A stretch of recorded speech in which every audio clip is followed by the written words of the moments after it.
High বন্ধুরা, আজকে আমাদের লাঞ্চের থালিতে কি আছে দেখো। নিরামিষ লাঞ্চ থালি, ঘি, আলু ভাতে, পোস্ত বাটা নাড়া, আর হচ্ছে কড়াতে নেড়ে দিয়েছি তেল দিয়ে, আর আলুর পকোড়া, আর এদিকে ফ্যান দিয়ে দিয়েছি। একটু শুকনো শুকনো লাগে, সেজন্য ফ্যানটাকে একটু দিয়ে দিয়েছি। বাবা যদি নেবে, না খায় নেবে। আর একটা কাঁচা লঙ্কা দিয়েছি। এই হচ্ছে আজকে আমাদের নিরামিষ লাঞ্চ মেনু। এবার চলো বাবাকে দিয়ে আসি। বাবা তো আর ওপরে এখন আসতে পারে না, তাই আমাকে নিচে গিয়ে দিয়ে আসতে হয়।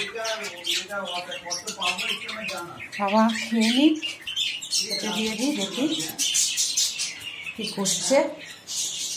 বাবার থালাটাকে নিয়ে যাই। ও বাবা আসুন, আপনার ভাত নিয়ে এসেছি, বসুন। এই যে খেয়ে নিন। ওইটা যদি আপনার শুকনো শুকনো লাগে, সেই জন্য ফ্যানটা দিয়েছি। আলু ভাতে ঘি, আর এদিকে পোস্ত, এই দেখুন নাড়া। পোস্তটাকে কড়াই তেল দিয়ে নেড়ে দিয়েছি। এদিকে আলুর পকোড়া। নিরামিষ নিরামিষ থালি। হ্যাঁ, আজকে শুক্রবার। শুক্রবার তো আমরা মাছ মাংস খাই না, আপনি জানেন। তাই খেয়ে নিন, খেয়ে নিন, খান খান, খেয়ে নিন।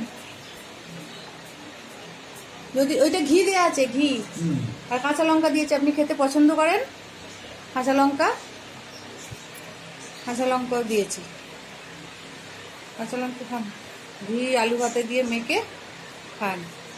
ঘি আলু ভাত, এটাকে ভালো লাগছে? হ্যাঁ, ভালো লাগছে।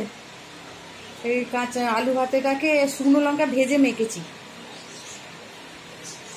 শুকনো লঙ্কা মেখে আলু ভাতেটাকে মেখেছি, আর ওর সঙ্গে একটু ঘি দিয়ে দিয়েছি। খেতে ভালো লাগবে বলে আপনি তো ঝালঝালি পছন্দ করেন। আর ওটা পোস্ত বাটাটাকে তেল দিয়ে নেড়ে দিয়েছি, ওই যে। আর এটাকে আলুর পকোড়া করেছি। আর যদি আপনার শুকনো শুকনো লাগবে বলে একটু ফ্যান দিয়ে দিয়েছি। কেমন লাগছে খেতে? খেয়ে নিন তাহলে। অনেকদিন পরে কি খেলেন? মাছ মাংস থাকে বলে ঘি দেওয়া হয় না, আজ নিরামিষ বলে একটু ঘি দিলাম। খান, ঠিক আছে। খেয়ে নিন, খেয়ে নিন, খান।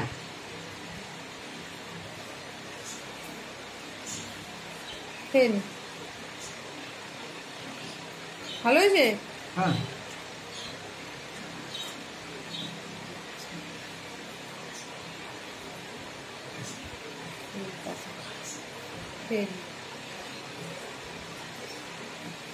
তুই ওখানে নিচে এসে মেঝেতে ঠান্ডা এতে শুয়ে পড়েছে, উপরে তো গরম, সেই জন্য ওখানে শুয়ে পড়েছে। শুয়ে থাকো, মেঝেটা নিচেটা ঠান্ডা আছে। ঠিক আছে, বাই বন্ধুরা, আবার পরে দেখা হবে।